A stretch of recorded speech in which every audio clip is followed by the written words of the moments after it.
야, 다 이렇게 파릇파릇 피네 이제 여기 울산 이쪽은. 아, 경치 진짜 멋지잖아요 여기. 아무튼 다 둘러봤으니까 이제 또 사장님하고 또 이야기를 나눠봅시다 한번. 안녕하세요, 김성태입니다. 제가 참 자주 이야기하지만 펜션을 창업하거나 현재 펜션 사업을 하는 입장에서 보면 남의 펜션을 구경하는 것만큼 좋은 공부가 되는 건 없어요. 그래서 오늘도 참 멋진 풀빌라 한 곳을 소개해볼까 합니다. 오늘 보여드릴 펜션은 운영한 지 5년 된 울산의 럭셔리 풀빌라입니다. 바닷가하고 가깝게 있지만 완전한 비치프런트는 아니고 도로를 사이에 두고 바다 너머에 큰 규모의 풀빌라가 있어요. 건물이 있는 지형 자체가 바닷가보다 훨씬 더 높다 보니까 건물 높이는 많이 높지 않지만 바다를 내려다보면 한 7, 8층 정도 높이에서 보는 것 같아요. 그런데 바닷가는 해수욕을 할 수 있는 곳은 아니고 작은 항구하고 맞닿아 있습니다. 아무튼 여기는 참 평온하고 경치가 좋아서 젊은 투숙객들이 많이 찾는 곳이에요. 그럼 저와 함께 멋진 울산의 풀빌라를 한번 구경해 볼까요? 펜션에 도착해서 보니까 웅장한 건물 두 동이 모였어요. 오른편은 객실동이고 왼편의 건물은 풀빌라에서 운영하는 카페가 있습니다. 카페는 인기가 많아서 풀빌라 투숙객들 외에도 젊은 여행자들이 정말 많이 보였었어요.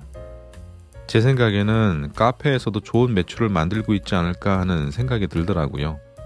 카페 쪽 매출에 대해서는 안 여쭤봤습니다. 그냥 추측해 본 거죠. 카페하고 객실동 사이에는 작은 가든도 보였는데 디자인이 예뻐서 날이 좋을 때는 손님들이 여기 앉아서 커피도 마시고 시간을 보낸다고 하네요. 크지는 않지만 참 예쁘죠. 건물 앞에는 규모가 상당히 큰 공용 수영장이 있는데 지금은 겨울이라서 운영을 하고 있지는 않았어요. 오늘 영상에서 소개하는 풀빌라의 객실 카테고리는 총 3가지가 있고 첫 번째로 보실 객실은 1, 2층으로 된 공간에 1층에는 수영장하고 거실이 있고 2층에는 침실이 있는 구조예요. 전체 면적은 57평이니까 규모가 어마어마하죠. 모든 객실은 영상에서 보이듯이 모두 화이트 톤으로 마감돼서 굉장히 깔끔합니다. 5년이 다 된 곳인데도 관리를 참 잘하셔서 마치 최근에 신축한 펜션처럼 보였었어요. 이 객실은 공간의 여유를 굉장히 넉넉하게 넣었는데 천정의 높이가 거의 4m 정도가 되니까 실제로 보면 더 웅장해 보였었습니다. 저 큰 문은 욕실 문이에요. 문을 열고 들어가면은 바로 넓은 욕조가 보이는데 욕조 주변을 다 비워서 여유롭고 편안한 분위기를 잘 연출하고 있었습니다. 저는 이런 느낌이 참 좋더라고요. 투숙객들한테 일상적인 모습이 아닌 특별한 분위기를 전달해 주기에는 충분해 보였습니다. 그리고 안으로 들어가면은 세면대하고 자변기가 있고 그 사이에 샤워부스가 따로 있어요. 이 객실은 침실에서 문을 열고 나가면은 바로 공용 수영장으로 나갈 수가 있는데 큰 수영장이 눈앞에 있으니까 마치 해외 휴양지에 있는 것처럼 이색적이더라고요.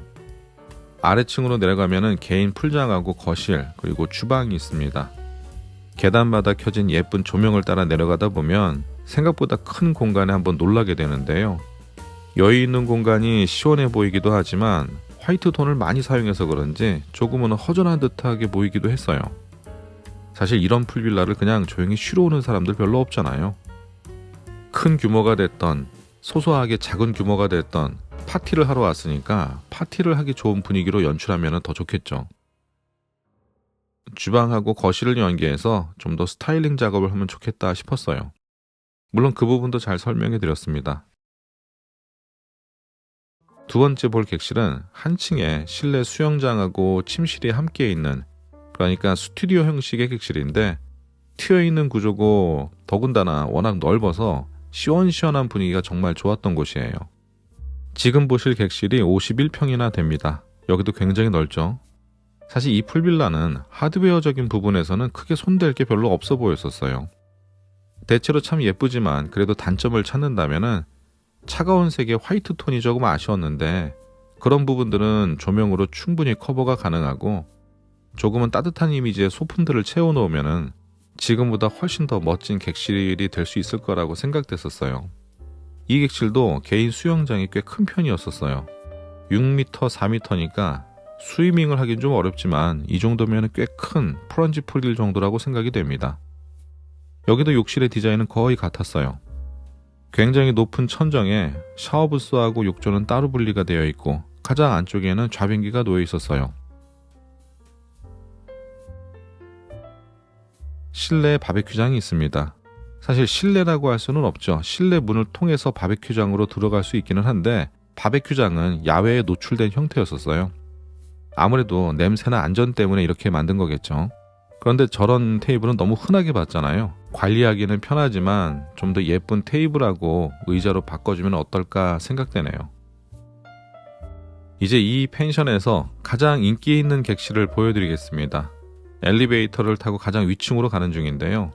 301호 이 객실은 전체 면적이 88평이에요. 참 대단하죠. 1층은 거실하고 침실, 바베큐장이 있고 위층에는 루프탑 수영장이 있습니다. 객실에 들어오자마자 하얗고 넓은 분위기가 너무 좋아서 입이 다물어지지가 않더라고요. 우리 애들도 데리고 와서 놀고 싶다는 생각이 잠깐 들기도 했었지만 울산은 제 어린 애들한테는 너무 머네요. 나중에 좀 더 크면 한번 데리고 와야 되겠어요. 문을 열고 들어가면은 넓은 거실하고 바베큐장이 보이고 오른쪽으로는 침실이 보여요. 그리고 그 옆에 루프탑 수영장으로 가는 계단이 보입니다. 그리고 좌측에는 넓은 거실하고 주방이 보이고 창가 가장 가까운 곳에는 침대가 놓여 있어요. 객실이 참 예쁘지만 너무 하얀색이 많으니까 허전한 느낌도 들긴 했는데요. 벌써 이 펜션도 운영된 지가 5년이 됐는데 슬슬 가구나 소품들을 바꿀 때가 됐다고 하더라고요.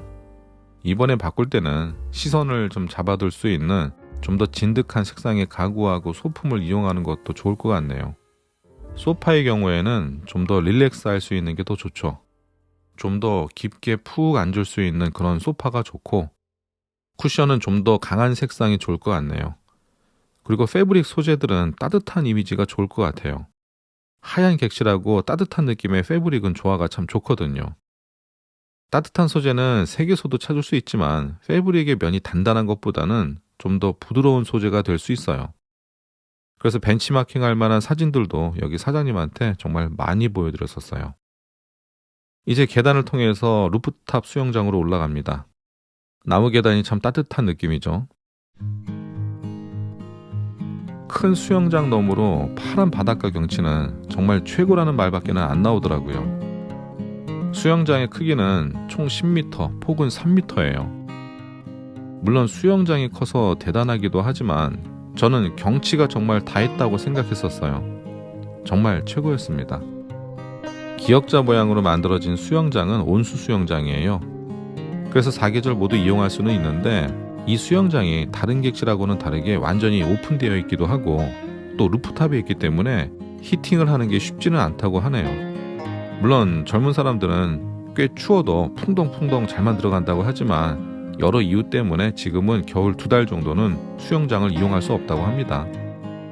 그래도 이 객실이 워낙 예뻐서 예약을 많이 한다고 하는데 수영장을 이용하지 못한다고 해도 손님들이 꾸준히 예약을 한다고 합니다. 오늘은 예쁘기도 하고 위치도 너무 좋은 멋진 풀빌라를 함께 둘러봤는데요. 이런 멋진 숙소도 취향을 타기 때문에 누군가에게는 멋지게 보이기도 하고 또 누군가에겐 그다지 매력적으로 느껴지지 않을 수도 있어요. 그래도 다양한 숙소들을 경험하고 둘러보면서 운영하는 펜션과 비교도 해보고 또 필요한 부분이 있다면 벤치마킹을 하고 불필요한 부분이 있다면 나는 그걸 따라하지 않으면 되는 거죠. 아무튼 남의 펜션을 둘러보는 건 공부가 됩니다. 요즘에 여러 가지 외부적인 요건들 때문에 참 영업하기가 쉽지 않죠. 여기 사장님도 그런 이유 때문에 상담을 신청하게 된 겁니다. 사실 펜션 사장님의 고민은 건물에 큰 변화를 주기보다는 2024년은 어떻게 준비하고 또 대비를 해야 영업을 잘할 수 있느냐라는 질문을 갖고 컨설팅을 신청한 거예요. 지금은 3월이고 이제 곧 4월이면은 본격적인 시즌을 앞두고 있는 건데 다듬어야 될 부분을 다시 좀 다듬고 전보다는 좀 더 타이트하게 영업적인 전략을 어떻게 잘 만들까 그리고 이 어려운 시기를 극복해 나갈까 뭐 이런 고민을 하신 거죠. 아마 대부분의 펜션 사업자들이 이분과 같은 마음일 거라고 생각해요. 저는 이렇게 현장 상담을 마친 다음에 2024년은 어떤 방식으로 운영을 해 나갈지에 대한 진지한 이야기를 나누고 다시 긴 시간을 달려서 돌아왔습니다. 운전을 오랫동안 해서 그런지 아직도 허리가 뻐근한 것처럼 느껴지네요. 오늘 영상 잘 보셨는지 모르겠습니다. 오늘도 긴 영상 잘 시청해 주셔서 고맙습니다. 이상 마치도록 하겠습니다.